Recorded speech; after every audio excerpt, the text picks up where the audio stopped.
The Grade Cricketer is a Twitter stream. It's about playing cricket at the grade level. Boys! Get a few today, did you? To be honest with you, I hate grade cricket. I went into to play for a team called the name escaped me. Obviously, sharing's always a big issue for young kids coming into a senior cricket team. I think it was like a WISDEN league. A bit of advice for the player. That's what I want. I refer to the great cricketer here and I'll say, this will do a little bit early. It's a spicy week in the world of world cricket. What on earth went down there at Old Trafford or didn't go down? Cancellation? Forfeiture? I don't know. You decide. Was it the IPL? Shastri, the book launch should go big. That book should go big. Australia, Afghanistan. Are we going to play that? Wouldn't have thought so. Tim Paine's getting some neck surgery. Phil Walker from WISDEN is on the show, as is Dirk Nannes, to make sense of all of these things before we get into hashtag AskTGC. This episode is brought to you by Budgie Smuggler, budgiesmuggler.com. Use the code CHAMP at checkout, for goodness sake. My name is Ian Higgins. Sam Perry sits across from me, and in many ways, I him. Good morning to you, Pezzy lad. What a week it's been. Mate, good morning to you as well. And good morning or afternoon, evening to the listener out there who is no doubt tuned in to receive the correct and politically appropriate and accurate take on all of these issues. What are we talking about? We're talking about rational actors across cricket administrations. We're talking about global affairs, Afghanistan sovereignty, and Nick Hockley's ability to influence that. That's right. And Paine on his SEN show. That's right. The Australian captain on his radio Can show. he move his neck when he's talking to Jack Rewalt? Now, yeah, people are sitting at home being like, I haven't made up my mind just yet because I want them to put it to me in grade terms. What does all this mean? Can you put the Taliban to me in grade terms? Hey, but before we get into that, Pez, the biggest story of the week. Yes. Not sure if you saw this. Cameroon, Uganda. Yeah. 16-year-old Seema Mavaduma dismissed 4 Uganda batters as they backed up at the non-strikers end in the Women's T20 World Cup Africa region qualifier in Botswana, one of the biggest qualifiers. Yeah, have you seen the footage? I have. Absolute scenes. Fucking great. I mean, like I've thought about this for a period of time about the Mankads or the running out the non-strikers end or whatever the correct thing to say it is. And I'm like, yeah, okay, 1. I'm like, nah, no good. After the 4th, I'm like, maybe some blame should go to the non-strikers. Mate, some. I agree with you. You know, whenever you see a Mankad that goes viral on the internet, it then sparks a conversation about the whys and wherefores of the Mankad. Yeah. Everyone takes up their trench warfare position. That's right. Ours has been, because we do everything together, right? Yeah. You know, we're holding hands right now. Like we've had reservations about the Mankad. Just to say quickly, mine are twofold. You know, 1, think the result is disproportionate to the crime, though I don't hold that too closely because the crease is fundamental property in cricket is a game of laws. And two, my main one is that like Mankad evangelists, Yeah. they love talking about it, but you'd scarcely find an exponent among them, and it causes me to suspect that many people love the idea and the identity of the Mankad, but in club cricket games, how many do they have to their name? Would you do it? I think these people have been waiting for a daddy to make it okay, right? Someone needs to lead it off. Oh, daddy, you're doing it. I'll do it too. And we actually thought Ashwin would be our daddy. Yeah, we thought so. But it turns out we needed a mummy, and that mummy is a 16-year-old Cameroonian Seema. Mavaduma. Because when I saw those Mankads, I thought it was fucking great. Yeah. At least Mavaduma is, what do you say? Putting their money where their mouth is. Fucking, the old footy tab ad. 100%. Yeah. At least she ain't talking, she's doing it. Yeah. She's walking the talk. Yeah, 100%. And right? the celebrations. And so fair play. She comes, that's a fucking run out, baby. Yep. See you later. Yep. And smashing those stumps Smashing too. it, and then wheeling away, and then doing like the NBA celebration. They all jump up and like touch each other's hips. Hell yeah. Fuck yeah. So I say fair play. If you're gonna do it, fucking do it. Don't talk about it. Now, and so respect. Now let's talk about the score from the game, which was Uganda batted first and had 190 for 6, 4 of which were Mankads, so pretty flat deck. Cameroon all out 35. So, but the big win from the day, Dooms, Forfeit. Exactly. Stat padding. Okay, Pez. England, India, 5th test at Old Trafford. Will long live in the memory until they reschedule this, which may never happen. Before we speak to Phil Walker from WISDEN, we got sort of we had a good chat about not necessarily what it means, but trying to get some like on the ground action. And Phil was he was at the Oval watching Alistair Cook score 160 or whatever for Essex against Surrey. But how this all went down was, well, we started to get wind of it because we were about to do a live stream for day one. We still did that, I suppose, but it was less ball-by-ball action. Less. There was still some. We're covering Uganda, Cameroon. But there was some. So I think so I'm trying to get the timeline of it correct myself. I believe it was midnight the night before. The players have signed something to give to the BCCI to say we ain't playing. But then it got to the next morning, and it wasn't until 90 minutes beforehand, before the scheduled first ball of the game was officially called off. I suppose there's some prelude before that, and that Ravi Shastri is holding a book launch where 150 members of the public also attended. Yeah. Well, they're trying to work out where the COVID kind of started. And right. Ravi Shastri's got a book launch called Stargazing. Hell of a book, too. Hell of a book. We're going to try and get him on. But yeah, like he's to apparently... plug his book. He's patient X. He gets COVID. A couple others get it. But, Coley's there and Tom Harrison, the ECB CEO's there. But that's where they reckon the COVID started. Yeah. And it starts going through the team, and the physio gets it, and the physio's been touching everyone. And the players go, that's no good. We reckon this is going to sweep through. Got health concerns with it, and I think fair enough. And I think worried about our families getting it as well. And, they had a pragmatic issue of getting to the IPL, which we're going to touch on later, and all the issues that sort of, sit underneath that. But they decided, not doing it, eh? There's so much underneath all of this, which is, we don't even know what's true and stuff, but I heard, but I read that originally the BCCI had told the ECB that this function they were going to was a team dinner, but it was a book launch involving other members of the public, but also Tom Harrison, the head of the ECB, was there. So how much that is true seems wildly inaccurate. But yeah, should we speak to Phil and then come back to talk to Phil. Okay, here's Phil Walker from WISDEN. All right, now this man is recently married and has that post-nuptial glow, actually, as I can see down the screen. Yeah, look at that ring, baby.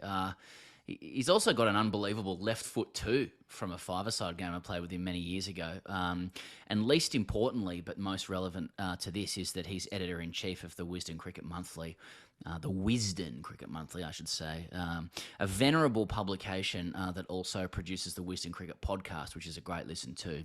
I'm talking about Phil Walker. Phil, welcome to the Grey Cricketer, your debut. Yeah, thank you, mate. That was a stunner. Thank you very much. And cheers for the nod on the left foot as well. It's a little bit out of practice, but on its day, it writes a Russian novel, this culture of left foot. So thank you for bringing that to everyone's attention. Oh, I'm going to do it because, well, frankly, and I guess it's like damned with faint praise, but most cricket journos are completely uncoordinated and suck at sport. Yeah. So when we played football that time a few years ago, I was extremely impressed.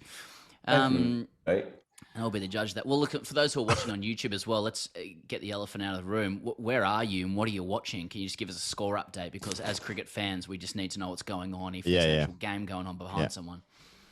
361 for 4, or rather 4 for 361, Essex against Surrey in the meaningless Tier 2 fag end of the county season, going through the motions, pointlessness. But Alistair Cook, bless him, has rescued a bit of a dud year for the man with 156 not so far. He's still going strong. It's another flat one in South London.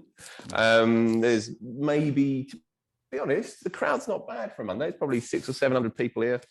Ricky Clark, soon to be retired. He's running in from the pavilion end, and no one seems to really give a toss one way or the other. But there we go, folks. That's county cricket for you.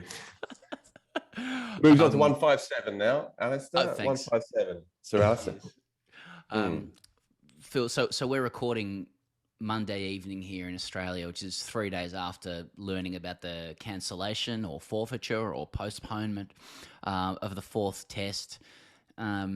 Fifth test. Sorry, no, fifth test. Yeah, pardon me. Test, and so we've all had a chance to breathe a little bit. Like if it's possible, can you try and reflect the mood in English cricket? Like, is there an abiding view on what happened and what it means, or does that just depend on one's particular brand of politics and the media one subscribes to? You've hit it. You've hit the nail on the head. A shit show of real purity, a real sort of classic of the genre, this one, isn't it? And monstrous ramifications on all sides. From the ECB, which is now terrified of falling into complete disrepair financially. From the BCCI, who themselves may be hitting the pocket, although their pockets are somewhat deeper than the ECB's. From that special relationship, so-called, between a kind of fading old empire and then thrusting new imperialists and all of that, the two of them locked in this kind of uncomfortable marriage, but one of mutual benefit, and that relationship is now hanging by a thread. Then there's a knock-on effect of what happens in your summer in a couple of months' time, and those murmurs and rumours around the Ashes are not going away. And I would say what's happened in the last few days can only reinforce that sense of anxiety around it and a bit of paranoia in there as well, I fear.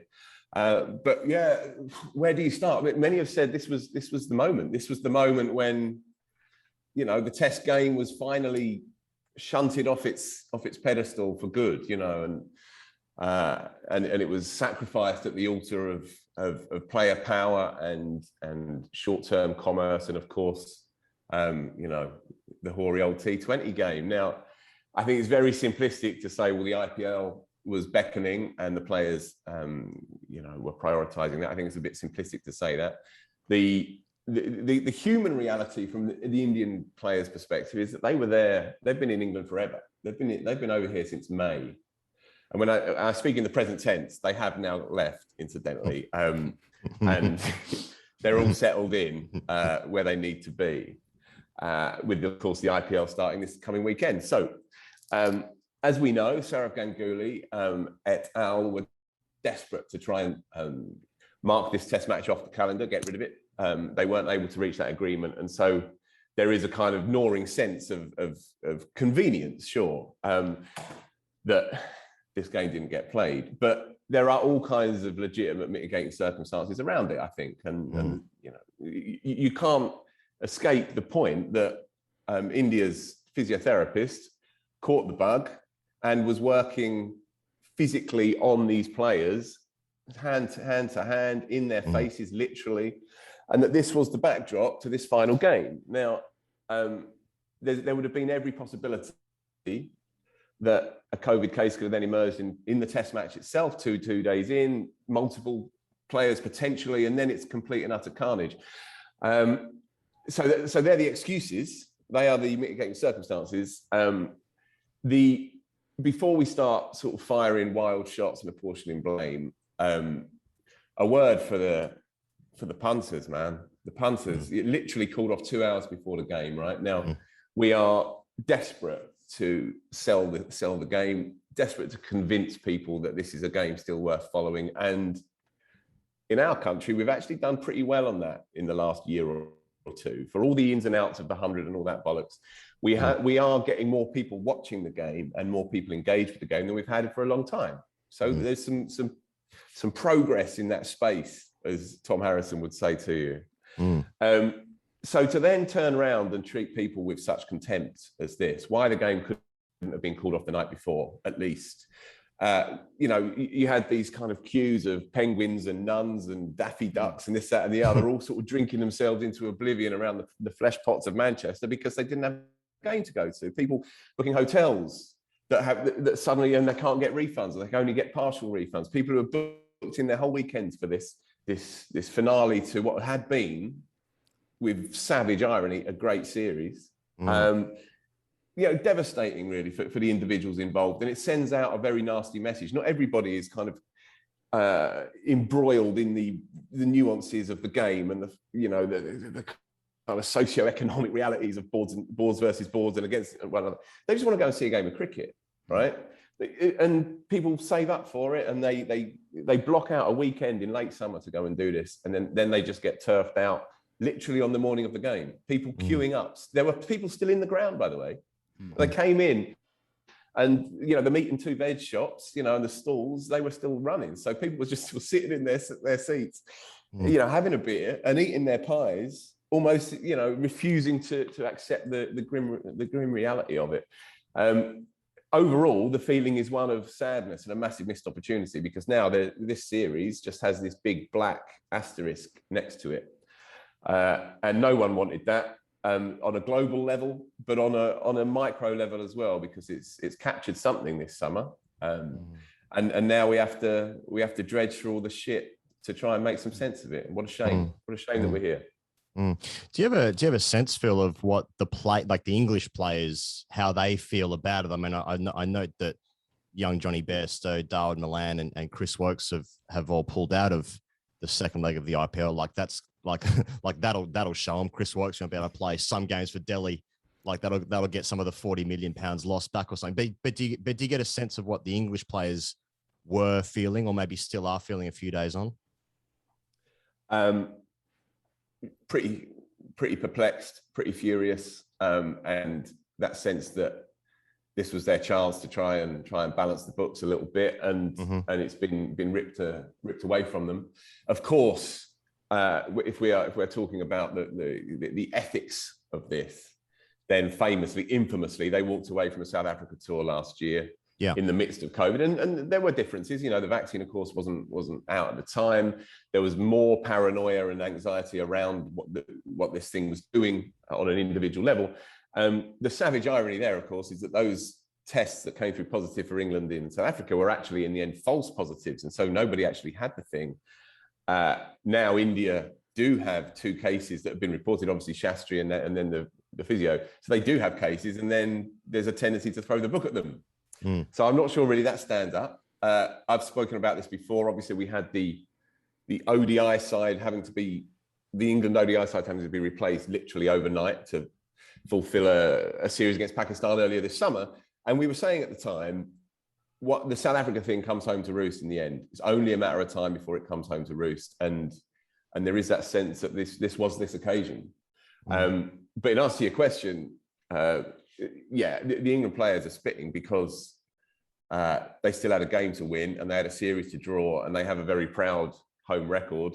Six years undefeated before New Zealand turned them over earlier this summer, and there's been a lot of needle as well between the 2 teams this summer as well. So. Pretty pissed off, I think is probably an understatement. And especially for Joe Root as well, who's carried this team on his back. You saw him glued to his phone all morning and afternoon on the Friday, and then traipsing out, hunched shoulders, looking pretty down. And he deserved more on a human level. He deserved one last hit, So a really, really, really nasty state of affairs, I have to be honest. There's a lot of news hounds, Phil, who have been working hard to uncover detail on the specific events that led to the decision on Friday. I know that's not you. With respect, I know that's not where you come into play. Pretend to, but No, for those, I know you mentioned this earlier. Like for those who work in cricket every day. The raw exercise of power by the BCCI is actually par for the course, and those people may be desensitized to it or pragmatically accepting of it as something that actually comes with the territory. In fact, it may even be a mature perspective in a way that this is how rational actors work. As someone who, so it's not a judgment on it necessarily, but so as someone who chronicles the game, like, do you think fans in England share that view or are sensitised to that view, or is this the first time English cricket itself had sort of viscerally tasted the feeling of being beta to Indian cricket's alpha, if you will? I know there have been examples in the past, but this was dramatic in the sense that it was on home soil in England, playing England's brand of cricket, which was Test cricket, at the denouement of a series. Yeah, brilliant question. That push and pull between the old empire and the new superpower has been very evident for a few years now. And you're right, the fact that it was on home soil, I think that's key. Don't mess with our program. I think there'll be an element of that here for sure. A sense that the kind of hegemonic power that India exerts has now spread all the way over into our own turf. And we know from a financial perspective how much the game has been struggling worldwide, but even these kind of supposedly big pals inoculated from financial stress, well, English cricket has lost a hell of a lot of money. It's also managed to pilfer away a fair amount of money as well. But that's probably a side issue. The fact is that the financial ramifications now are immense. And it was interesting to hear Tom Harrison, who's not a man who encourages sympathy easily, I would say, but you could see him squirming, trying to explain that this is not a COVID cancellation. Mr. Insurance Man, listen, this is not a COVID cancellation. This is mental health issues determined by the threat of COVID. Riddle me that one. I mean, mental gymnastics required to get through that one. But what he's saying is, if this was a COVID cancellation, English cricket, and by extension Lancashire as well, they don't get shit. They don't get any money at all. And so they are desperately trying to double think their way out of this to try and at least ensure that they can get something out of it. There is now this talk about next year, and this is very BCCI. They're saying, okay, next summer, 2022, you can either have, this was the reports this morning in the Daily Mail, Lawrence Booth, you can either have 2 T20s or 1 test match next summer to cover your costs. But if that does happen, then that test match can't be a part of the existing series. So it has to just be a standalone, like the 77 centenary game or something like that. Just a completely random 5-dayer, purely to pay the coffers, purely to swerve the issues around COVID insurance, just to get it done. And if there's ever a kind of more neat summary of how ballsed up the modern game is and how utterly enthralled to money it is, then here you have it. Here you have it. One game lopped off, added next year, but not in any context whatsoever. So they've got a choice of that or 2 T20s. Yeah, it does sound great. Yeah. I'll tune in. Anyway. Meanwhile, Alistair Cook, 165, not out now, by the way. And that will remain relevant when this podcast comes out. Actually, sure. We're actually going to release this next year. It's actually a preview for that game next year. So I'm looking forward to that. Jadeja, will he play? Will he bat 7 or 5? Who knows? I mean, how likely do you think that reschedule is? And also, if I can tack on another question to that, I know that the BCCI and the ECB discussed playing this 5th test match. This would have been the first test match, but then they didn't want to play that because of the 100 finals, etc. So the ECB are a bit now like, well, that was a mistake. Well, yeah. The schedule's a mess, as everybody knows. It's packed to the rafters and then some. That has to be dealt with again next year and in the ensuing years. I wouldn't say you reap what you sow. I think that would be harsh on the ECB. But there was always this precariousness around this summer. There was always this sense of, look, let's just try and get to the end of it without any more balls ups. And then we end up with this. I don't think this was driven on India's part by the dark arts, but I think the cards landed in a certain way that they were able to play them.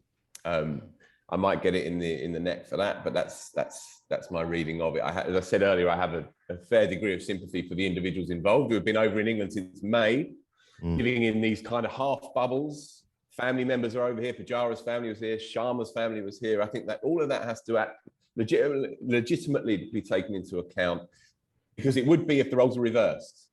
And the bosses over here have been very, very keen to say these bubbles, even these mini bubbles, are unsustainable. They're unsustainable. Owen Morgan said it.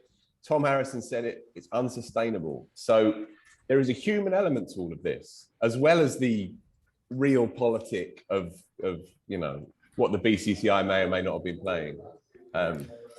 Tricky. Who's out? Anyway. He's gone.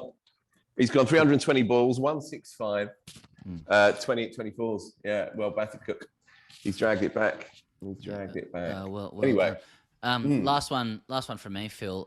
So where to from here for the England men's team? So there's reports, and you mentioned this earlier again, that there could be a knock-on effect for the Ashes, and that's all underlined by the sad truth, or so it seems, that whether you try to run or hide, as our country does, or take it on, as other countries do, COVID will get you one way or another. Like, how real are the reservations England players are reported to have about the Ashes, and do we have any choice but to shrug our shoulders and say fair enough? And finally, if they do make it out here, do you join the rest of your colleagues in regrettably accepting a chin music laden 5-0 series defeat? Well, I'll come to the last bit first. I've had 3 tours of duty, and the best I had was that dirge of a game at Melbourne when Cook battered you into a draw. All the rest of it, literally seen defeat after defeat after defeat. Yeah, I don't like it down your way. Got to be honest. It's too hot. It's too aggressive and too powerful and too big. Everyone's big. Everyone's massive. Even the small people like you, Sam, they're still a bit big. I don't like it. Okay. Wait till you see me this summer. But no, of course I'll be there, ready for another spanking.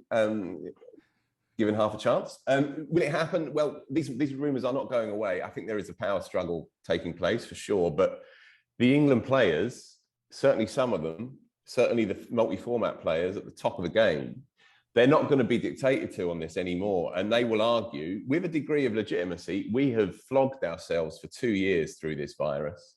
And if you compare, say, to the Australian team, and this is not a criticism in any way, but the Australian side have played, a handful of ODIs all year? Is that right? Yeah. Yep. So they have been broadly cosseted from these bubbles and so on, whereas the England players and the Indians as well, to be fair, they have been dragged from venue to venue, pillar to post, for our delectation, for our enjoyment.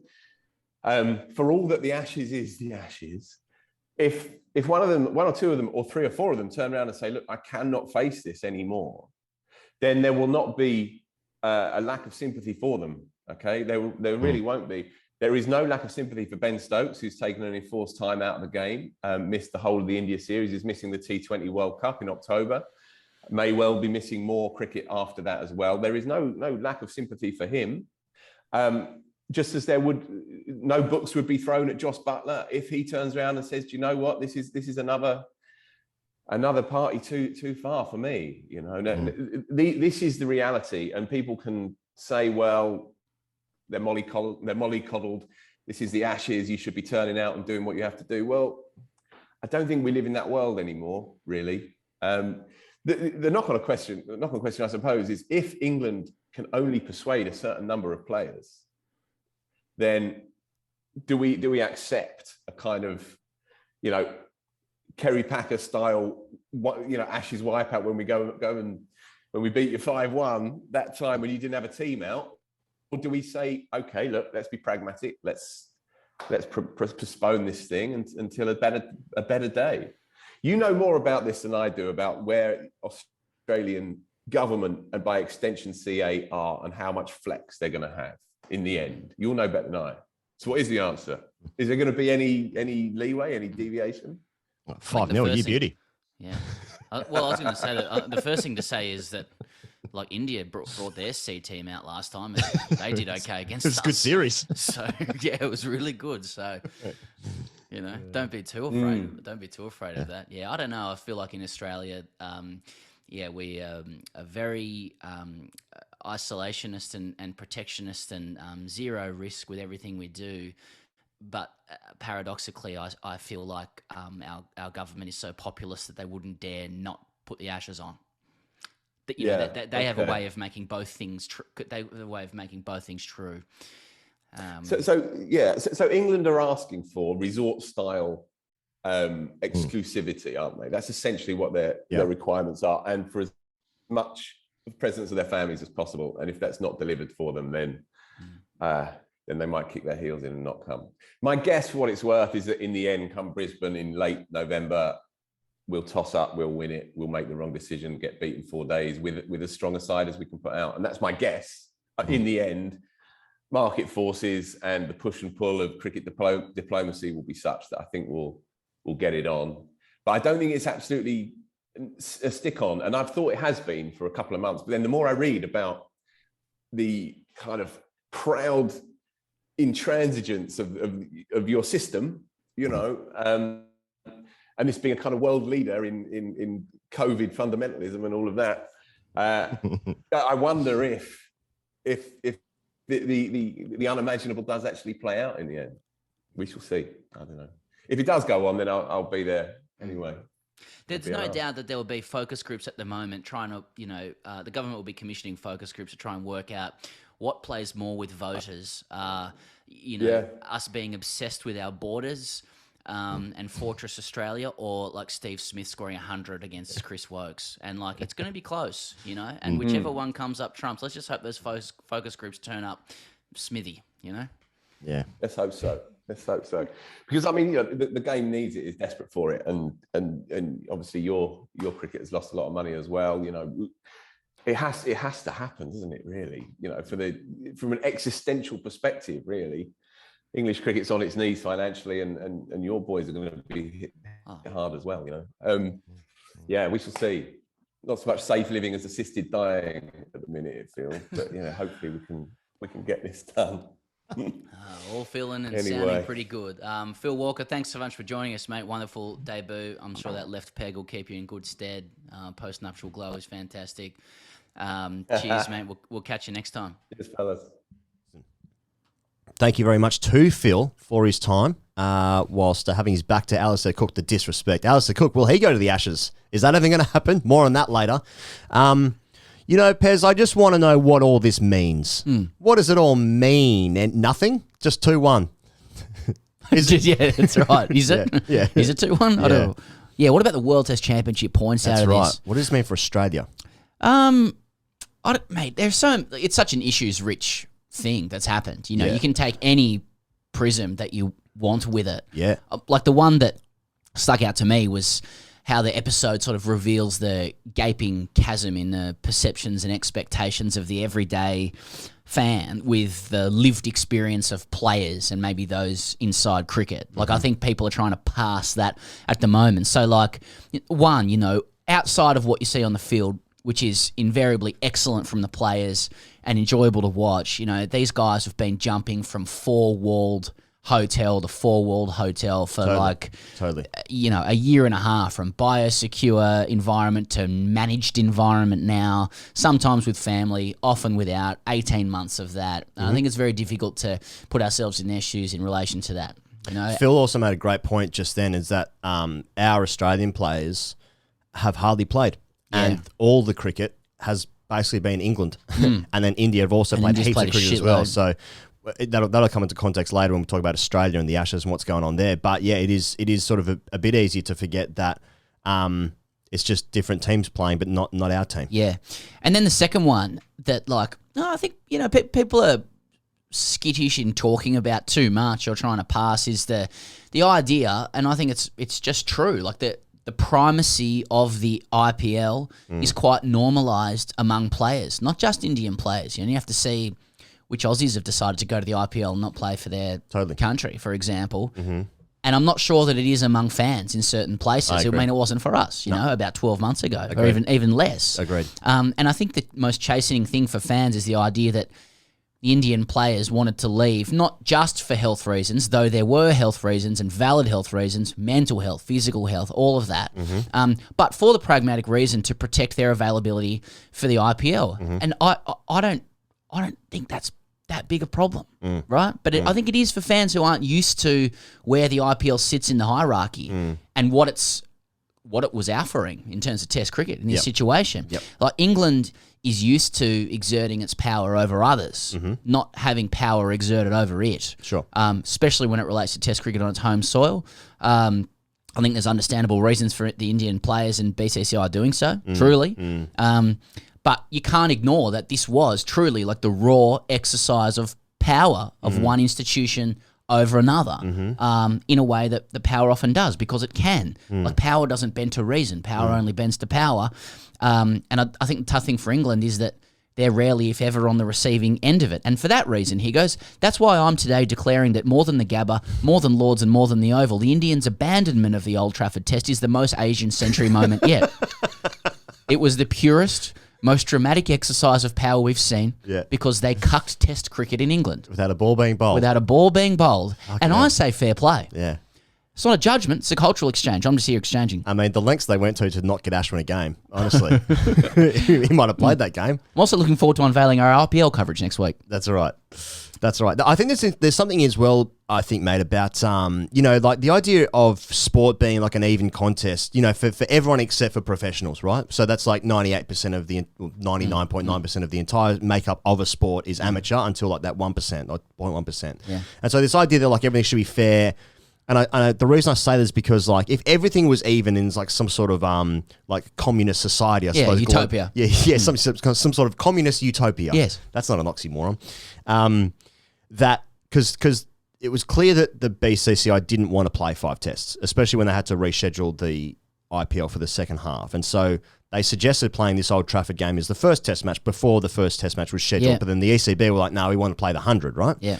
And so, of course, if everything was equal, then that just all gets sorted out, but it doesn't. And so there's this idea, this faint idea that, okay, the BCCI really didn't want to play this game, and they've sort of not confected, but they got an opportunity, they're going to take that up. And the idea of a sporting contest as we all experience it, except for the professionals, be like, that's really unfair. But that's also just the nature, because India, like, isn't it something like for every dollar that World Cricket earns, like 90 cents of it comes through India, like 8 cents come from Australia and England, and the other 2 cents is made up from everyone else? Like, sounds about right. It's something based on our modelling, and you can take that to the bank. Your $1 to the bank, but it's something like that. It's incredibly skewed, and that's before you even get into the monopoly of those 3 countries. So it is also a little bit like, well, and one of the big 3 countries is getting a taste of what it's like for South Africa or for the West Indies. Now we're like, we've had a taste of them, and it's like, oh no, this isn't fair. I don't like this. This is bullshit. This doesn't happen to me. This doesn't happen to me. I do this to others. Exactly. Yeah. And we don't like it. I'm the one who knocks. Because usually it feels good. Yeah, exactly. Yeah. Oh, nice. So I suppose there's like, I really want to have like this just binary argument where I was like, no, it was this one thing, and then they're doing this, or they've made this mistake. They're doing like they're pushing this agenda or whatever, but it's not, because it's almost like it's grey. Yeah, I don't like. It's almost that. like there's a few things you have to consider. I don't like that. I just want one thing. Things, yeah, one thing. I want to be a polemicist. I want there to be one answer to one thing. I want there to be good and want there to be evil. Yeah. In terms of recriminations, then, like So who do we blame? So the Shastri book launch. So is Putin involved? It's less in like you don't look at the Shastri book launch in terms of trying to find a villain or a scapegoat. Though some are, or a scapegoat. But I think it's more. I think what's interesting is more in terms of how India behaves as a superpower. So the Shastri book launch is interesting insofar as clearly they were bending the rules on that shit, right? Mm-hmm. Like, and there are arguments that go the other way, but it was. Shastri's got a bit of form on this sort of gear out here in Australia. Malcolm Conn's talking about not wearing a mask, all that sort of gear, and that's interesting in terms of how a superpower behaves, in the face of other laws or regulations or whatever. Sure. Where they clearly have the opportunity to do what they like because the entire cricket economy is enthralled to them. I do it because I can. However, right, we can go, oh, that's India, terrible. You are not being a good global or cricket citizen. But then Barney Ronay, he's right to say that they prop up Test cricket. Yeah. If they want to fuck off Test cricket, they could have done that a long time ago. Guys like Kohli don't do that, which is, I think, frankly, we should be thanking him as much as we're joking about it. But there's a sad truth among all of this that, cricket bodies look after themselves and those above them, but rarely those beneath them. And for that reason, like England and Australia can't really have any complaints about India's approach to this shit. These 2 countries wrote the fucking book when it comes to this stuff. Like Gideon Haig's written extensively about Australia failing in its obligations to the cricket community beneath it. And I think there's this unsaid, but there is a suggestion that, India leaving somehow failed in its obligation to English Test cricket. Well, that's just a double standard, really, if we hold that. We're all the big 3 countries fail in their obligations to those beneath them. India just happens to be above England, and they've done what they've needed to do. And in many ways with good reason in relation to the health issue. There's definitely something with COVID specifically where, like, Yeah. I feel like for maybe for the best part of this century, 20 odd years, rounding down now, which is a weird thing. That's a new part of the Asian century. That we can all sort of like, bullshit our way along. It's like, yeah, we'll play this series here. I mean, Australia's like fucked off Afghanistan like 3 times now, let alone before this much more viable option of, not playing it. But, like the nature of COVID is that, like, once you put someone's health into it, you can, it's like when push comes to shove, and like we're being shoved into a decision now. It's like, what's actually the most important? It's like, okay, well, this isn't anymore, So I think there's something about the nature of COVID, especially where like you're really having to put, your backs against the wall kind of thing and sort of, flag to the mask where it's like, how much do you really want to look after Bangladesh or play in a series in New Zealand or go to the West Indies or whatever? And it's like, nah, what's actually happening is we need the money and I need it now and I'm going to look after me. Exactly.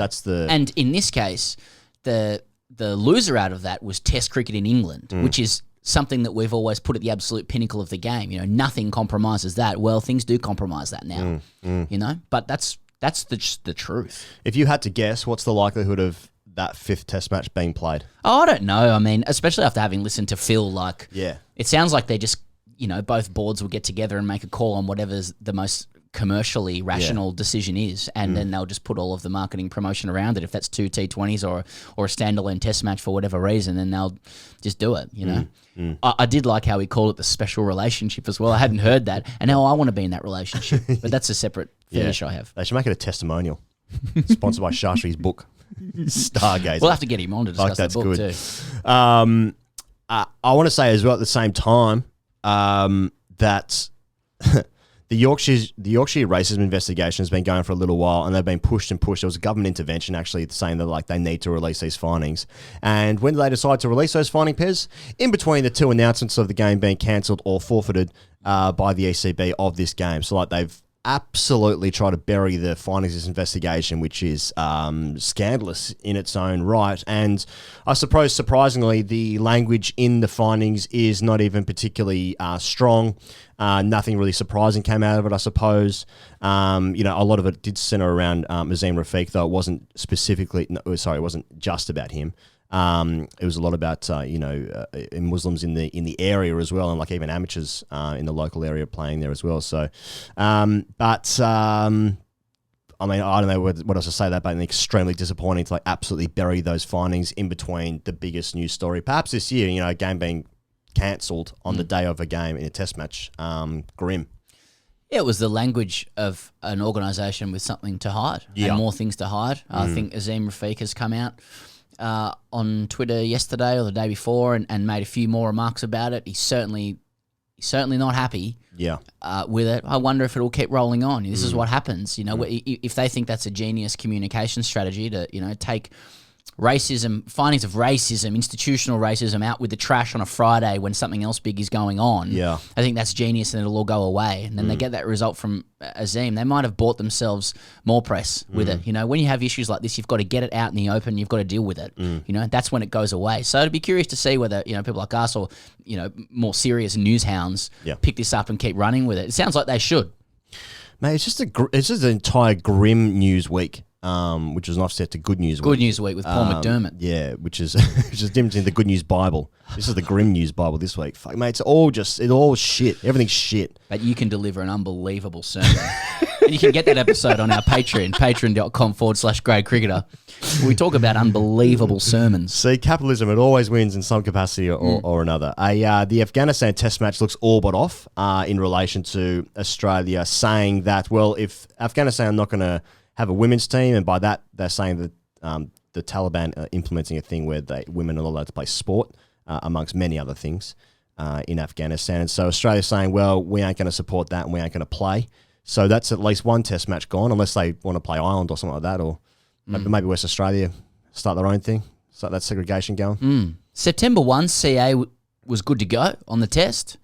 September 9, it's pretty much done. Yeah, it's not officially done, but I think it's pretty much as good as, unless Earl Eddings can turn the Taliban around. I've mentioned Gideon a few times now, but he's written 2 pieces about this now back to back, questioning the decision. And he kind of makes the point that this is a little bit of empty sentiment. From CA, he says the Taliban are the conquerors of Afghanistan. They're not they're not Afghanistan itself. And he says, would it not be worth providing a benighted people with a crumb of consolation, minuscule as it is? And he does pick apart a lot that sits underneath this around CA making a unilateral call not to play against Afghanistan. It's probably more of an ICC thing rather than CA doing it. What happens to other countries there? Yeah. And then did you note that Tim Paine on his SEN show with Jack Rewalt, he was pretty blunt. He said, I'd imagine it's impossible to take part if teams are in the T20 World Cup, if teams are pulling out of playing against them and governments not letting them travel to our shores. How they can be allowed to play in that event is going to be very, very hard to see. And then the new captain of Afghanistan clapped back at him. Oh, shit. Back. On FB. Yeah. This shows you're either unaware of the circumstances or talking out of contradiction. You are mistreating Afghan cricket and all the gains we have obtained with hardship in the past decade. It was a long statement. I've just picked a bit out there, but that was the gist of it. I'm just thinking, mate, so CA and Paine, trying to apply a bit of pressure to the Taliban, basically. Yeah. And I think it's funny to think that the Taliban might be sitting there just going, fuck, did you hear Paine on SEN? Fuck, Paine. Paine with Jack Rewalt, Better rethink the fundamental tenets of Sharia law. Yeah. Paine is, and because they also, they want to play this test, if Rashid can just get into the middle order of Australia, that's right. Spins a bit at Hobart, second dig. Yeah. Yeah, I think Paine's giving the Taliban something to think about. Something to think about, yeah. Give them something to think about. I check upstairs here, boys. What? That's great, too. Yeah. I did think about this a fair bit, what's any of this going to do? Like I know it's less about what's it going to do and more what it represents.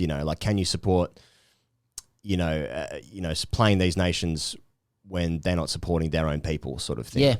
And I am too stupid to have a formed opinion on that. So, but at the same time, the ICC did give Afghanistan test status when the Taliban were in charge before. The women weren't allowed to play sport before, and the ICC gave them test status. So, maybe Gideon's right, and that maybe it is more of an ICC thing. The ICC sanction it, then. Yeah. But I don't know. Does CA have a responsibility to be a leader there? I'm not sure. I mean, there's a lot of blokes talking about this. I'd love to hear more from women and whether that kind of sanction, which is designed to apply pressure, I suppose. That's it. What's the purpose of it? Is well received among the female cricketing community. A lot of blokes are pining about it, but maybe the move from CA is well received. It's probably there's a limit to, a couple of white blokes going wow, well, this is actually the way you get the Taliban to move on women's cricket. You rightfully said there's probably a limit. Let's not commit to that fully. Of course, well, nothing can stop white guys. A little bit of wiggle room there. Give myself a bit of leeway. Well, on Tim Paine, he is also getting neck surgery today, I believe. I believe it's this morning, Tuesday. He's getting neck surgery, and now he's a bit of a doubt for the Ashes. I think the hope is that he'd be okay. But I mean, neck surgery, anything to do with the spine, doesn't sound that good. Yeah, and doesn't sound ideal. And Pete Lawler broke this, and it's just his neck. It's his necks. If someone said, he's a calf, he's out for 6 weeks. Okay, yeah, okay.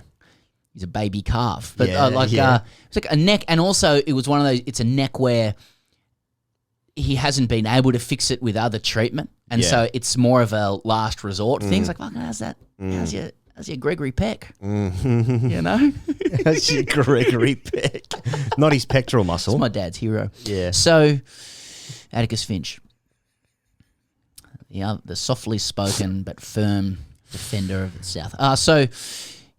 He's Well, mate, it always fed into this idea of what the fuck is this summer going to be out here? I mean, mate, I've been thinking about this for ages in terms of the vaccine out here, the rollout. I mean, I think we're at about 40% nationally for double jabs, so we're still a fair way behind. But it's going to start to taper off, I reckon. Yeah, by the time we get anywhere near 70, what's the new strain that comes out? The fucking Shastri strain, mate. Waleed the other day was like, why aren't we talking about the fact there's 19 new variants in Africa and 3% of them are vaccinated? 1 and 2, yeah, there's 19 that could be storming around. He didn't use those exact words. Yeah, that they would be storming around. But Stormy Daniels. Yeah, yeah. Well, exactly. More Trump stuff. Well, quite. Yeah. Yeah. So, yeah, and then that just feeds into like So the ashes. feeds into the ashes. You know, What's and, like, doing?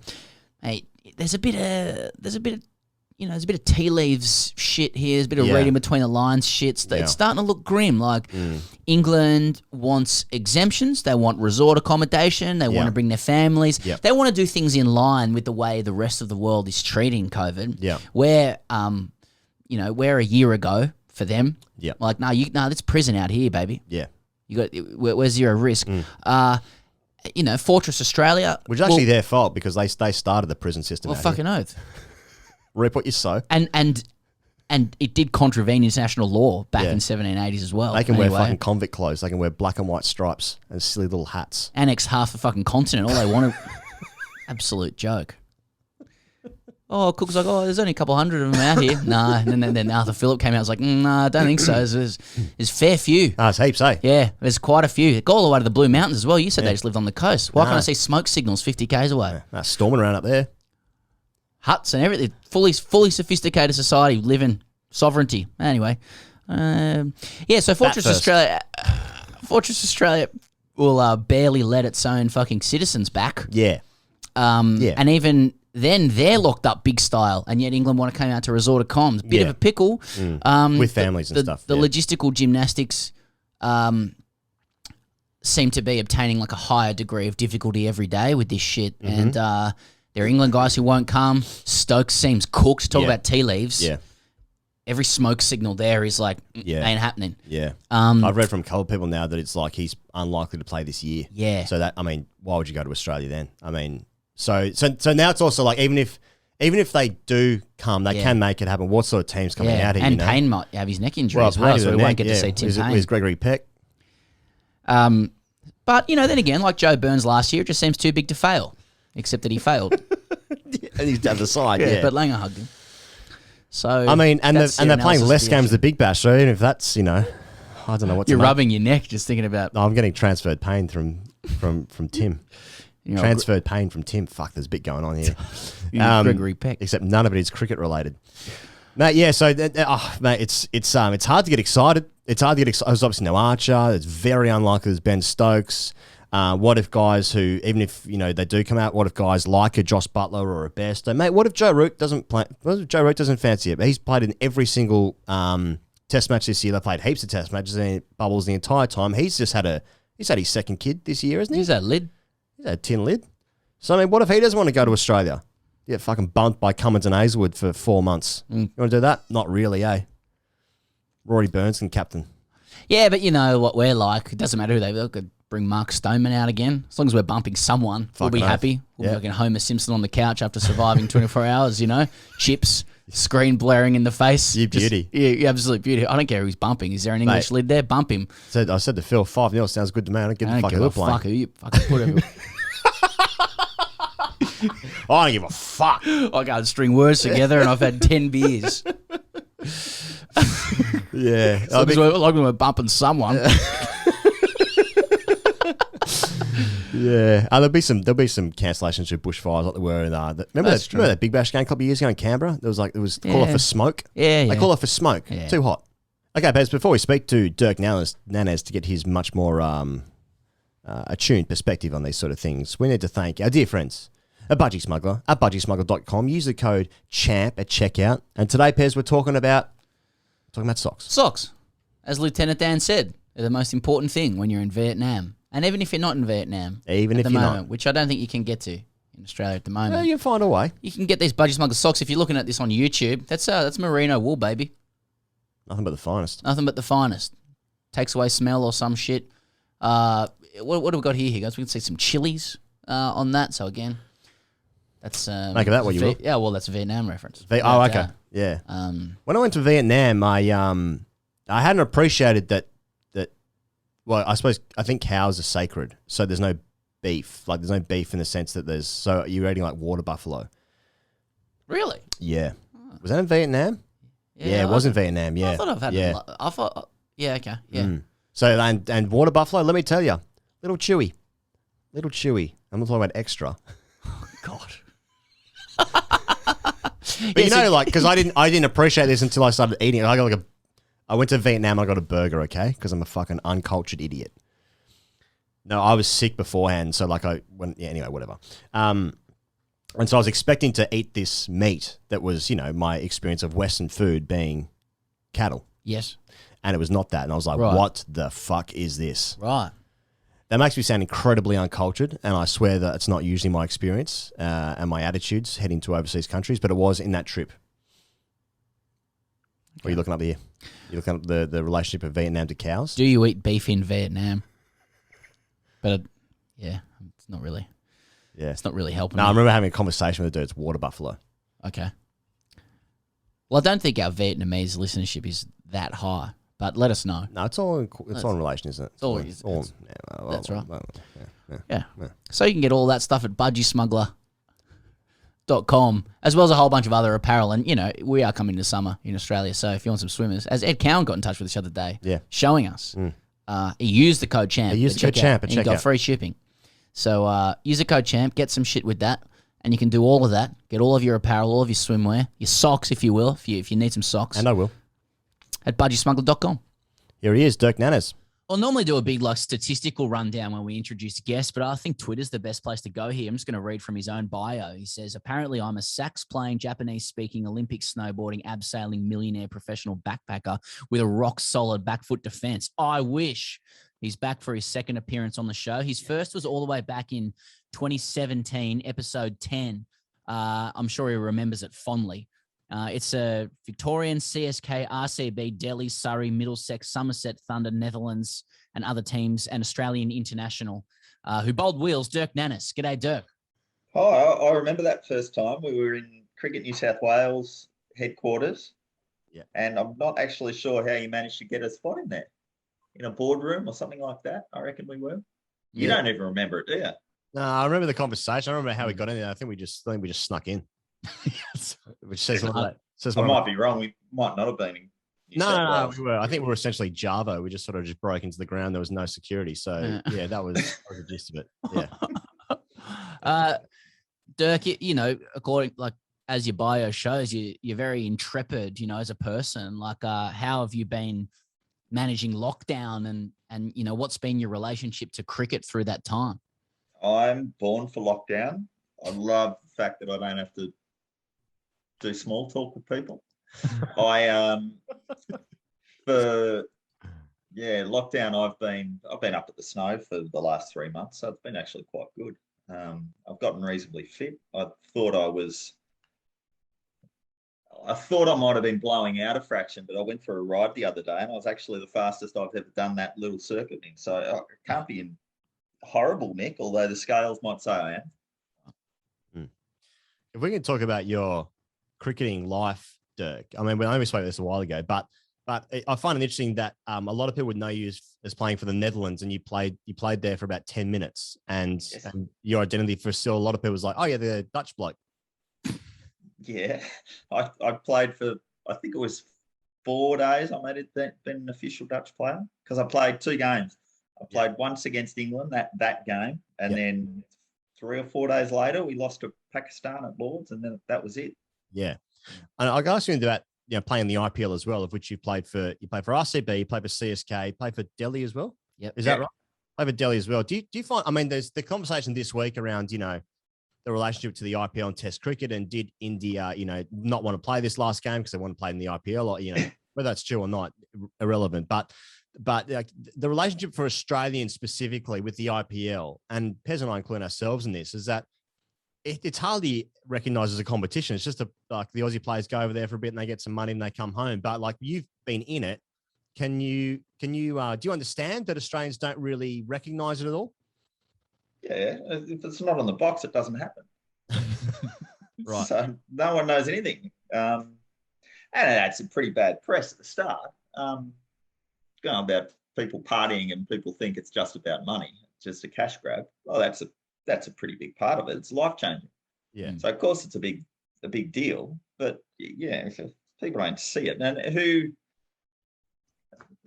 when it first started, you had, for example, Mumbai with sky blue and bright gold uniforms. It's not exactly something we strive to wear in Australia, is it? So no one really gave a crap about it when it was on the tube. So yeah, I understand. Can you characterize the early Wild West times in the IPL? Now you're talking about it, like in the sky blue and gold or whatever, the famous sky, whatever it is. What was it like in the Wild West times of the IPL? Well, every team had, like every club cricketer on a Saturday, every team had a couple of guys who went out on benders on a Friday night thinking they weren't going to play, and they were kind of carrying the rest of the group who were being somewhat responsible in the way they prepared for a game. That's the way it was. You had your sort of your 13th to 18th man in the IPL teams who had,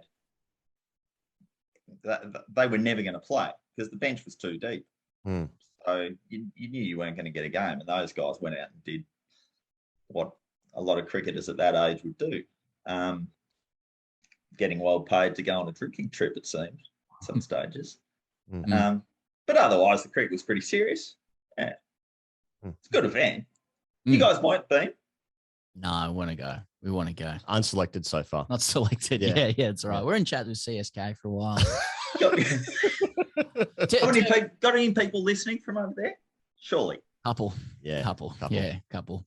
Is this going on video? Yeah, that's why we're on video now. Oh, right. Okay. I just thought it was just a nice way to catch up. Yeah. Just a couple of the posters behind you. I think that's what happened with Nick. We talked to Nick Hockley from Cricket Australia CEO. I don't think he realised we were recording on video, so he spent the whole time just looking out the window while he was talking to us. So I need to start looking at the camera a bit more. I'm looking at sitting here with pen and righto. You look good, mate. That's all right. You guys are far more legit. Yeah, I've actually been working on a business. We're kind of working out how our business logo and how big to print it on our shirts soon. So that's why I'm walking around with sticky tape logo on my front pocket. I was going to. we're doing a video. That or he's quick just come out of hospital.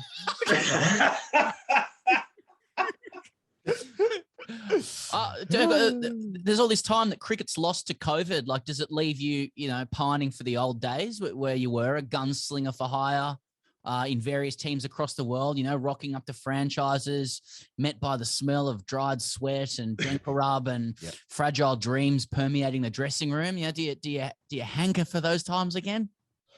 The only thing I miss, there's two things I miss. One is the games that you play in warm-up. That competition, which I don't have, because I'm like most players, somewhat competitive. And during COVID, the only other thing I need is an income, and so I miss that as well. Income is good. What were you? But more importantly, what were your preferred warm-up games? Well, I'd be in charge of parking the bus in defence in soccer. And otherwise, whatever came. Could anyone? I was never that good. I wasn't fleet of foot or anything like that. I didn't have great skill. I just was good at, defending and making your presence felt. Let him know you're there, kind of thing. That's exactly what I did. If you had to guess, Dirk, about what's going to happen this summer, if you had to guess, and you have to now, is the Ashes going to go ahead? Are we going to play the Ashes this year? Of course we are. So definitely, no, it doesn't matter what teaming and roll out here, like it's happening. It's definitely happening. Well, what's the alternative? Australia versus Australia, right? Yeah, Sheffield. Yeah, but every other tour's gone ahead. Yeah. There's been no breaches in Australia. The only chat is around people not being able to bring their family.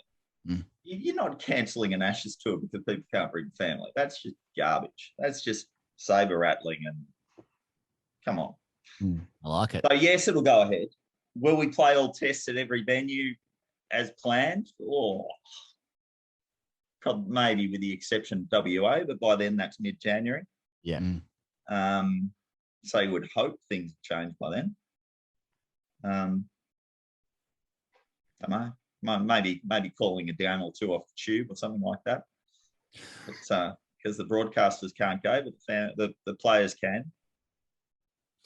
More importantly, you know, like apart from 4-1, from joint 4-1 ODI defeats at the hands of West Indies and Bangladesh, Australia haven't played any cricket this year, and half the guys missed that series that they did play anyway.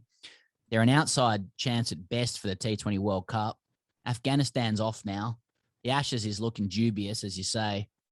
There seems to be a marriage of convenience between the players and the coach at the moment. Paine's got a neck injury. Are you excited for the summer ahead? I'm excited to see your notes because you read that off really well. You go through these periods there where you're just rambling, and then you have these succinct little 20-second blocks where you're reading out something that's clearly quite scripted and just off screen. Very professional. Am I excited for the summer? No more or less so than previous years. Is the competition going to be fantastic? Oh, I don't know. We always say the England side that's coming out are going to be crap. They're the worst ever. But then Australia's not particularly fantastic at the moment either. So, yeah. I mean, does it feel like, Dirk, that we're catastrophizing, you know, the summer, whereas like you seem to come across. So does everyone. It's very much like boys, it'll just crack on. They'll play the games. Big Bash is going to be good this year. They've sorted out the final system this year, so it's going to be red hot. We're looking forward to the bat off and the Sheffield Shield. Year beauty, quarantine. Don't worry about it, boys. The guys are going to play fucking 5-0. Year beauty. Is that what you're saying? There's so much of that goes on. Everyone, and then there's going to be the faux controversy in the couple of games. A week before, Dave Warner says blah blah blah blah blah, and they'll blow it up in the press. Oh, this is a huge battle of, you know, warring parties. It's just a bloody cricket game, frankly. Yeah. I don't buy into all that crap. Maybe I should. Particularly as a broadcaster, maybe I need to buy it. No, it's a good angle. It's the anti buy-in angle. Yeah, that's the broadcasting angle. Let the boys play. You said that Australia's, you know, not in a great spot either. I know you sort of, I think you were asked about Langer's position a few weeks ago as well. Just thinking about coach, I'm just keen on your view about coaches in cricket generally, like and in the Australian system. Like, you know, Langer strikes me. I'm trying not to read off my screen here. Like Langer's strikes me as like, you know, he says work hard a lot, and you know you've got to earn his respect. And then like Lehman was more like, you know, just give it a whack. Everyone's calm, relaxed, but he made you feel good. And then like John Buchanan, more of a sort of a coach's coach. He was all about computers and shit. You know, that was his angle. Where do you sit, you know, in terms of what you need from a cricket coach and maybe the current cricket coach of the Australian side as well? I think by the time they get to international cricket, the days of actually coaching technically players, that's gone. You don't need to do that anymore. Generally speaking, the best coaches are the players themselves. So I think that's the most important. I think that the coach is actually just a man manager, essentially. Put the schedule up on the board, say this is what we're going to do today, this is why we're doing it. And if players know the reason they're doing stuff, then they'll go out and do it. I don't think you necessarily have to sit there and script everything. I think that's something that has to happen at lower levels, but not at the top end. Did you have a favorite coach in your time? You obviously played in a very successful Dutch team, famously. But you know, you obviously played in the IPL. You played for Australia. You know, you played some good cricket in your time. Yeah. Did you have a number one coach that you loved? I think the best coaches were those, like I said, the man manager people who were good at getting everyone on the same page. Greg Shippen was outstanding. He was at Delhi and at my Victorian time, and he was sorry guys, that's not now. Feel free to take it if you need. No, might be something for my new work. Anyway.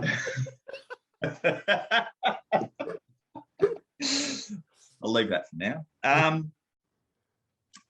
He was excellent. Shippy was really good at that, getting The same number as well. They're very persistent. Wow. I've been getting a lot of calls lately, actually, from Telstra about my NBN connection. Oh, yeah. Yeah. That's I don't scam. have Telstra. No. Right. Anyway, I'll leave that there. Where were we? Chippy. Yeah, he's a Chippy was great at getting people all on the same page, regardless of what type of personality they were. He was excellent. And it was very fractured dressing room at times in Victoria, but we just knew that when we walked on a field, we'd belt every team we played against. And that was great. Steve Fleming was brilliant at that at CSK as well. Didn't have to deal with the sort of the fractures, I guess, but he had to deal with a lot of different personalities in there, and Donny at the top, and he was great. Just let them play. Make sure they're all good. They've got everything they need. Make sure there's no distractions from the outside world, and let the boys play cricket. That's as soon as you start having people doubt or try to micromanage or all that sort of garbage, allow influences, like particularly in franchise cricket where you've got these outside influences of owners and stuff like that. As soon as you let them in, it goes to shit pretty quickly.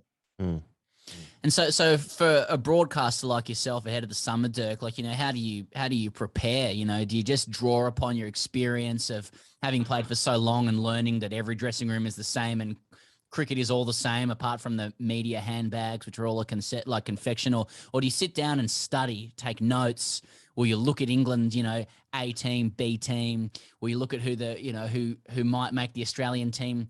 Will you delve into the ins and outs of the Australian side, in preparation for the summer, or do you just rock up to the commentary box and just, call it as you see it? So I go through my phone in the off season, and I keep writing myself notes. Right. Yeah. And the only stuff that I prepare for is the just the little anecdote stuff. And that's all. They're the only notes I ever take. A little word that I feel like I need to get into commentary. Just little jokes here and there. Dry quips that I sit down next to Jim and just speak garbage with him. They're the things that I write down. Yeah. A couple of days before, I'll go through stats and stuff. That's not why they employ me. I think the thing that they really employ me for is actually to call bullshit on people when I'm talking in the commentary box or interviewing. I think that's why I get my gig, and that I'm not a proper cricket snuff. You just seem to be looking at your phone just then. Were you going? Well, I was looking at something that I thought I was trying to find something that might be interesting for this conversation. I couldn't find anything. I've got some shopping list. I need veggie burgers, lettuce, and corn chips. I'm bringing tea. That's not very good, is it? Panphobia is the irrational fear of absolutely everything. That's going to have to go in at some stage. So Well, that's how Australia is sort of approaching coronavirus, really, isn't it? Depends who you are, yes, but that's right. Yeah. Anything else? No. How do you prepare for a podcast? Aside from type up notes furiously. How do we prepare? Well, there's an agenda. There's some watching of the cricket, some research going on. You get in touch with friends who might have the phone numbers of people you want to contact to come onto the show. You sort of cold WhatsApp them, introduce yourself, see if they get back to you. Usually get a few blue bombers from 3 or 4 of them. Then someone might write back a couple of words. What's a blue bomber? Oh, just two blue ticks so that they've seen the message, but then just don't reply. Yeah. You know what I mean? Oh, yeah, look at that. Right. Yeah, opened it, looked at it, not for me. Yeah. Go through the media. What's Pete Lawler saying? What's Gideon saying? Not so much foxsports.com.au, less that, and then go on YouTube comments, see what the fans are saying. Yeah. Write some shit down, turn up. And how the hell did you come up with me then? Scraping the barrel. Well, like I said, I just rode past you the other day and I was like, oh yeah, Dirk would be good for the show. I wasn't there the first time that we had you on. So, it's something I wanted to do. And, I wouldn't say you were sort of 5th or 6th in line for those we asked for this week. Who do we have? We tried to get Darren Goff onto the show, and he kept saying yes, but he kept saying yes just after we were able to do it. So I don't know if he was sort of trying to stitch us up there. Yeah. And then that was all really. Yeah. Yeah. How does that compare to ABC? In terms of preparation. Pretty similar, I would have thought. I don't have a shopping list though in my notes, so. Yeah. I have a shared shopping list with Tori. Oh yeah, nice. She updates it, and then it's mainly her. So, well, on that note, Dirk, thanks so much for joining us, mate. I hope that was everything you wanted it to be. It certainly was for us. It's been wonderful, guys. Geez, that's a fully legit studio. I'm very impressed. Well done. Thanks. Thank you so much to Dirk. Thank you to Phil as well. And also thank you this week, Pez, to Manscaped, who have increased their engagement with TGC. Yeah. It should be said. And now you get to hear about us talking about balls every week for the time being. Not the Dukes either. Not Prince Philip's. R.I.P. Flowers are blooming, the grass is growing, and it's time to chop the weeds. Nice. Thanks to our sponsor, Manscaped, you can trim your holes safely and efficiently. I am talking about ball trimmers. Did that say trim your holes? Yep. Okay. You don't do that? Trim my holes? Yeah. No, not yet. Well, keep reading. Let's see where it's going. Manscaped, the global leaders in men's below-the-waist grooming, have an exclusive offer for our audience. Use the code TGC to get 20% off plus free shipping at manscaped.com. Join the other 2 million men who trust Manscaped. They're here to make sure you are trimmed and smelling nice. After all, it's time for some spring cleaning. That's actually Southern Hemisphere. That's true. That's true. Oh, it actually is time for some spring cleaning for me. But that's because we can't hire a cleaner at the moment. COVID. She come round. Yeah. Trim the edges. Oh, I've got a really good cleaner anyway. Yeah. Must be nice. She come round. Can I shave your holes? Get into a different thing now. Mate, I'll be vulnerable here to you, Pez, and I'll tell you that it had been a little while between trimming of the hedges for me. You know, lockdown life, you know how it is. But I used it the other day in the shower, and I was just like, this is just a revolutionary experience. I keep saying this all the time, but it's like, I'm actually surprised when you said there that only 2 million people use this in the world, because, you know, knowing of Western culture, as I do, what I do, there are a lot more than 2 million people out there, of which some are men. And we know that the stated goal of Manscaped is to penetrate the Western culture market. The Western holes, some holes in the market. That's going to penetrate some Western holes. That should be the tagline.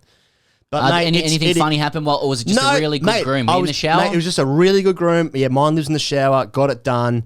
And I was just thinking as it was happening, I was thinking about the ad for Manscaped, like the ones that we do, whilst doing it, because that's how my capitalist brain works. And I was like, mate, I was the guy who used scissors in the past. About 10, no, more than that, like 20, hang on, how old am I? 20, 15 years ago. And it's like, that is, if people are still doing that, disgraceful. Well, some people might know. I think people just need to take the leap. It's just a leap. I think the idea that you can put a clipper in and around that area is scary. True. And we can tell you from first-hand experience, this product does not hurt you. Doesn't hurt. Doesn't. And it really wouldn't be in our interest to lie about that. You know, let's make people go and trim their balls as a clipper gag. And just it cuts them up to fucking ribbons. Holy shit.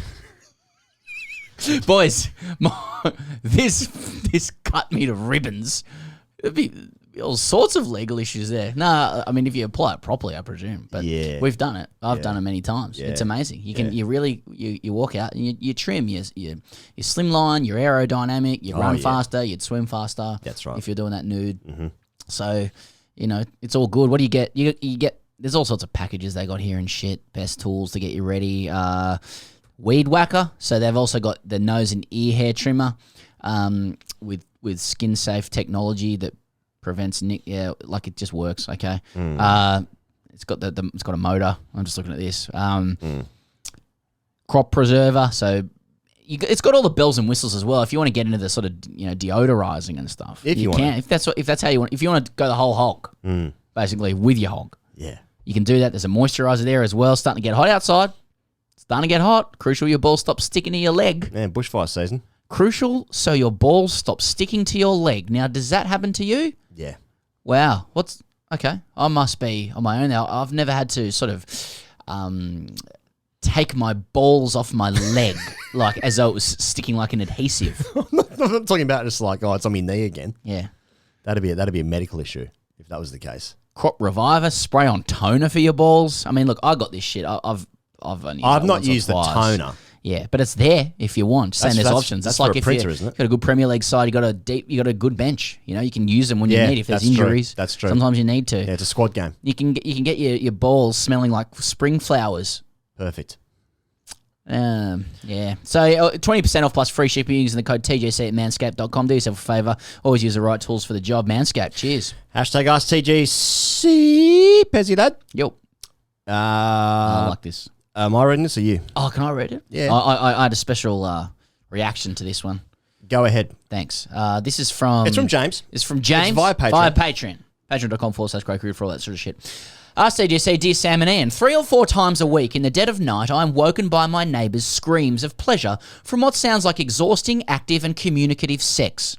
Far be it from me to disparage any type of positive sexual experience. I guess this, at its core, is a noise complaint, one that the council wouldn't be interested in lest they be labelled perverts. As it turns out, I've been turned into a pervert against my will, a glum auditory witness writing to you with a sour mood. My neighbour moved into the apartment across from mine a few months ago. We occasionally run into each other and she's friendly. Our loft apartments share one wall upstairs. Where the bedrooms are, the walls are thick, double C. Sound doesn't usually carry it all in our complex, which is another reason her extraordinary vocal performances deserve consideration and examination. All was quiet until about 6 weeks ago when, at 2 a.m, my girlfriend and I were awoken to a cacophony of oh for 10 minutes, then yes for 10 minutes, finally capped off with 10 minutes of incoherent, shrill, punctuated expulsions of orgasmic pleasure. Fill your boots, I thought. However, since then, roughly 3 times a week, the sex vocals start around 2 a.m. They always wake me up and can last anywhere from half an hour to an hour. The sustained delivery of the sex vocals, loud and always extremely positive, yes, etc., has pushed me into a conceptually frightening liminal space where I'm beginning to examine my own relationship to sex, sleep, and neighbourly thoughts. The French philosopher Albert Camus says that human existence is absurd. We are intelligent beings thrust into a meaningless world where nothing matters. To live, we must manufacture our own meaning and attribute value to it. Playing cricket, for example, is the definition of absurd. To find meaning, we have to examine the structures of our reality. So I'll run a quick breakdown on mine. Sex noise always starts at 2 a.m. Wakes me up. Annoying. Sex noise lasts a long time. Is 30 minutes long for sex? Sex noise is a constant volume, pitch and theme. Yes. Can't even hear her partners making any noise? My thoughts and questions are, is this rude behaviour? Or am I just annoyed because me and my girlfriend aren't the ones waking up our neighbours with loud sex? Is my idea of sex too polite? It starts very loud and stays very loud. It seems a long time to be experiencing such a heightened stage of arousal and stimulation, and it feels a little disingenuous in its delivery. Like my grade 10 symphonic wind ensemble conductor Mr. Bobart used to say. All great symphonies have crescendos and decrescendos. It's not interesting unless there is sonic variation. Does she really need to be carrying on this much? Wouldn't it be funny to yell during sex like you're taking risky singles? And if you weren't in the mood, you could yell, "Not now!"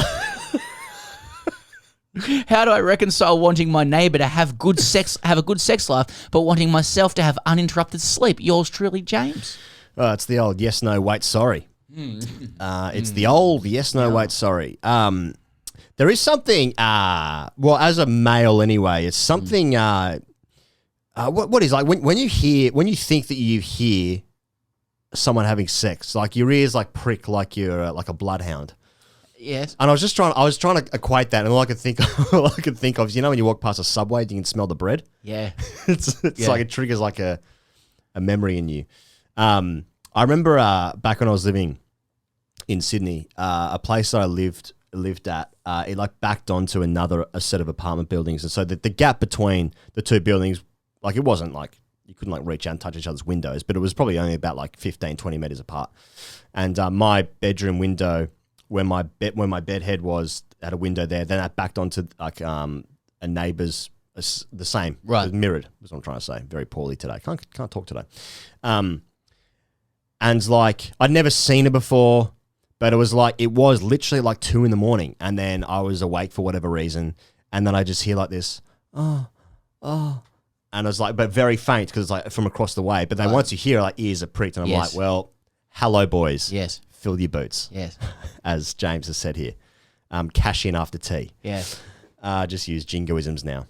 And it just sort of like, it went on to a point where I was like when I heard it, my instinct was like, all the blood now rushes to your penis. Because now you're like, oh, now I'm turned on. But then it's like, that lasts maybe like a minute. Now I'm like, I know I'm bored of it. And then it went on for like 5, 10, maybe 15 minutes. And now I'm like, now it's just annoying because it's in the dead of night. There's no other noises except for, and it's just going on. And it's like, now I'm distracted. I can't think of anything else. I'm just hearing that. I'm focusing on her breathing patterns. I can't go to sleep.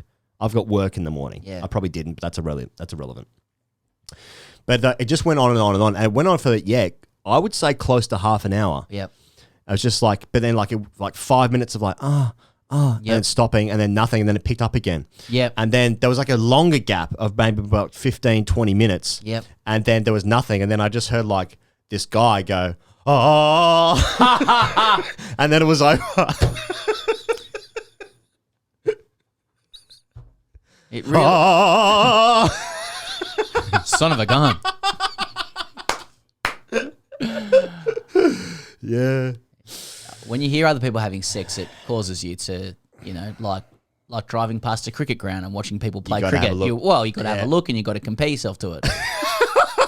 That's better. You know what I mean? That's better than my Subway analogy. Well, it is. I Like, can smell the bread. What? you hear people having sex and it's like, it goes on for a long time. I can see why James is like, oh, like half an hour? Yeah. I mean, not me, actually. Like, I was just warming up with that sort of stuff. Very giving lover. Yeah.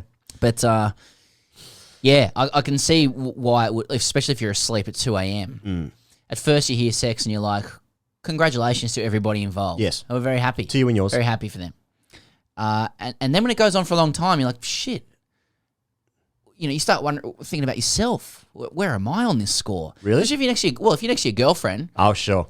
Yeah. You're like, okay, well, you probably want to get them back, don't you? You want to compete. Oh, I say, yeah. It's like a tennis match now. I would have thought so. A little volley back and forth. Yeah, depending on where your ego is with that kind of stuff. Yeah. Does she really need to be carrying on this much? Well, if it was good. Yeah, I think you got to stick with the fill your boots philosophy on that front. But I guess James is saying, like, he gets to the point where he's like, oh, this is starting to seem, if he was in the position of or whoever her partner was in that situation, he'd be like, well, are you being serious about this? Is this real pleasure or is this disingenuous? I think it says more about James. Yeah, as these questions often do. Yeah. A non writes in. This is one that I was supposed to read a while ago, but it's called... that helps, James. It's called Normal Brother Stuff. Boys, a decade on from my lowest moment on the cricket field, I feel sufficient time has passed to address the incident head on and try and derive some learnings from what happened. The context for this story comes from the final game of my under-13 school season. I'd gone into the season with grand visions of milestones, wickets, and gaining the respect of my peers through cricketing excellence. Needless to say, I had not delivered on these visions, but ahead of me was a chance to atone for my mediocre showing thus far against an opponent missing half of their strongest team to a geography field trip who had turned up with 9 players. We batted first and I ticked along nicely, taking advantage of the weaker attack and setting myself nicely, bringing up my 50 in the 18th over. With a full 12 overs to accelerate and miniature boundaries allowing even someone as physically underdeveloped as I was to clear the ropes, my mind began to dream of a maiden ton with Dad there to watch and all. As a courtesy to the opposition, my dad had offered my 2 younger brothers as fielders to make up their 11. While they were far more talented than me, at this early stage, my size advantage was capable of masking this and allowed me to delude myself into believing I was the top cricketer in the family. With the scoreboard racing along, the increasingly disenchanted opposition turned to my youngest brother, 9 at the time, to bowl the 19th over. This was my golden opportunity, a cosmic gift sent from Mother Cricket to endow me with a maiden century. As he ran in, I eagerly backed up at the non-striker's end. The ball floated down and I began to scamper down the pitch, already visualising how I would deposit these leather-bound gifts over the tiny square leg boundary. As I wandered down the wicket, The straight half volley was pinged back by my batting partner. Stranded well out of my ground, I could only watch on in horror as my younger sibling pulled out a full-length dive to snaffle the ball in his right mitt before casually hopping back to the stumps to run me out. As the opposition whooped and got around my brother, the humiliating trudge off the field allowed me time to process how disastrous this situation was. Filling the eyes of my teammates and supporting parents watching me, I did what anyone in this situation would do, smashing my helmet against my bag and throwing my bat before openly sobbing despondent tears in front of my disdainful teammates. A year on, and I'd been dropped from my rep team. My brothers had started playing for their rep teams, and I was back playing against the same school, this time with their full strength 11, and my brothers a safe distance from the ground. I arrived at the ground upbeat, eyeing up the sort of redemptive narrative arc that would ingratiate me with my teammates and reclaim some of the dignity I had lost the year before. We bowled first and tore through their lineup, reducing them to just 47. As a physically underwhelming group, we tended to stay away from getting involved with any sledging, with a notable exception being the one member of our side who overlapped with the rugby team. Unlike the rest of us, he was over 5 foot, had an abundance of body hair, and was clearly a presence-based selection. It's a presence-based selection. I know those. Throughout the opposition's I know those. I know exactly what that means. Throughout the opposition's innings, he had stationed himself under the batsman's nose at short mid-wicket, regularly declining the captain's invitation to move. While it was unclear what exactly he was saying to the batsman, it was clear that it wasn't entirely friendly. However, much like the oil and gas industry, we ignored the negative externalities and gleefully accepted the dividends. As the last wicket fell, we rushed into our huddle, delighted that we'd have things wrapped up by lunch. Our jubilant mood dissipated somewhat when their 6 foot quick, who was the last wicket to fall, turned and not so politely informed us that we could expect an unpleasant second innings. All eyes turned to the lone wolf sledger, who wore the remorseless grin of a man who knows he is batting 9 and will face no repercussions for his actions. Walking off, the extent of the damage became apparent, with their players angrily gesticulating in our direction, their parents furiously talking amongst themselves, clearly disparaging us, and the two coaches locked in discussion, aware that tensions looked set to bubble over. The atmosphere in our dressing room was somber, as my opening partner and I padded up and prepared to head into the trenches. Our coach and alpha rugby character himself helpfully informed us that this would be a character-building experience. As we faced up to the first over, the abuse began. They developed a scattergun approach, drawing on physical features, presumed social background, and lack of cricketing ability for their assault. The volume and velocity of the verbals was only accelerated as wickets fell at the other end and the opposition grew in confidence. And just when I thought it couldn't get much worse, they struck psychological gold. First slip remembered I was the one whose brothers had played the year before. All my fragility and insecurities over my standing in the familial hierarchy were exposed and exploited by the cordon. I was reeling. How could I respond? Could I engineer a dismissal for myself without signalling to my teammates that I had deliberately got myself out? A fresh barb was delivered from behind the stumps. This bloke's shit compared to his brothers. In a moment of transcendent clarity, I swiveled round, adopted a pained expression, and earnestly replied, "I've only got one brother now, mate." They are both alive and well.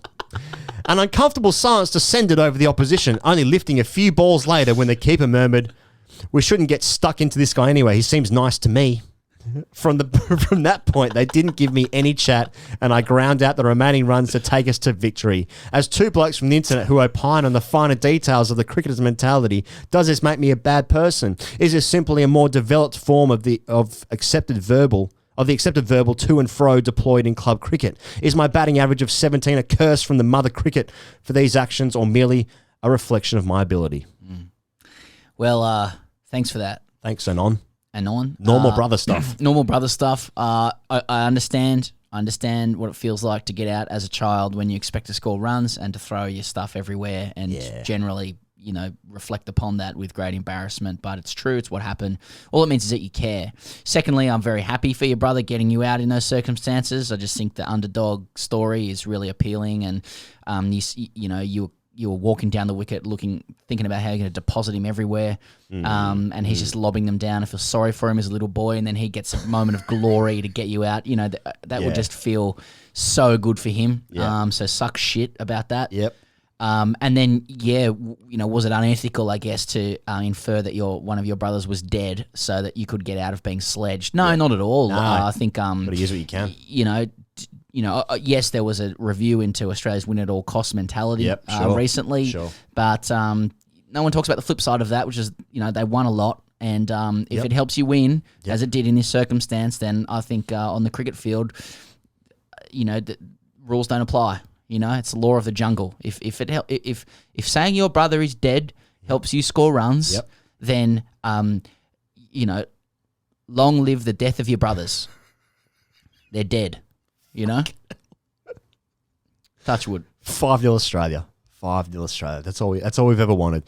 Thank you very much to Phil Walker at the Oval. Thank you to Dirk Nannes, wherever Dirk is. Thank you to you guys out there. Patreon.com/Grade Cricketer for more Patreon and #AskTGC Fridays every Friday, as you already know. See you guys next week. Cheers.